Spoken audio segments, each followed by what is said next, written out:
ఉంటేనే మనం తీసుకునే విధంగా మనం అలవాటు చేసుకోవాలి.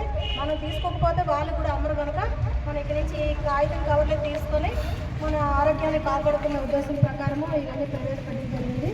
అదేవిధంగా మరి మనం వాడే ప్లాస్టిక్ అంతా నూనె డబ్బాలు అనగా మన వాటర్ బాటిల్ అనగా కూల్ డ్రింక్స్ అనగా పెయింట్ డబ్బాలు అనగా టైర్లు అనగా ఇవన్నీ మనం వాడే బయటకు పారేస్తాం.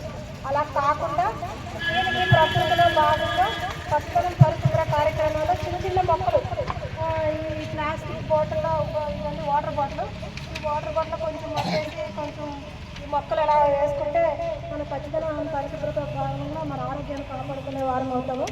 అదే విషయం మీ అందరికీ పెద్దలందరికీ తెలియజేశాము.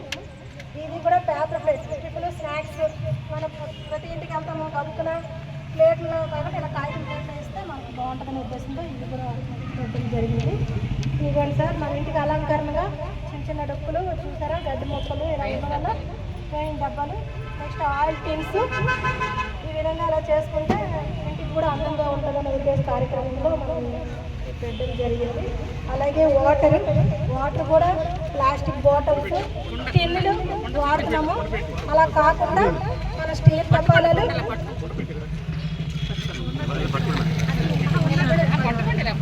ఈ విధంగా పాత మోడల్గా కుండలు వాడడం వల్ల ఒంటికి కూడా చల్లదనము ఆరోగ్యం కూడా బాగుంటుంది అనే ఉద్దేశంతో మళ్ళీ మనకి కుండలకే మళ్ళీ వచ్చాము. మ్యాక్సిమం ఇప్పుడు వండే వంటలు కూడా మనకి మళ్ళీ కుండలు ఆ మోడల్లోనే వండుతున్నాము. మళ్ళీ అదే విధంగా ప్రారంభిస్తే బాగుంటుందని ఉద్దేశంతో కొండపల్లి గ్రామ పంచాయతీ వారు తరఫున ఈ పంచాయతీ సెక్రటరీ గారు ఈ విధంగా ఈ ప్లాస్టిక్ నిషేధన కార్యక్రమంపై చిన్న ఎగ్జిబిషన్ ఏర్పాటు చేయడం అనేది మీ అందరికీ నచ్చిందని అనుకుంటున్నాను. ధన్యవాదాలు.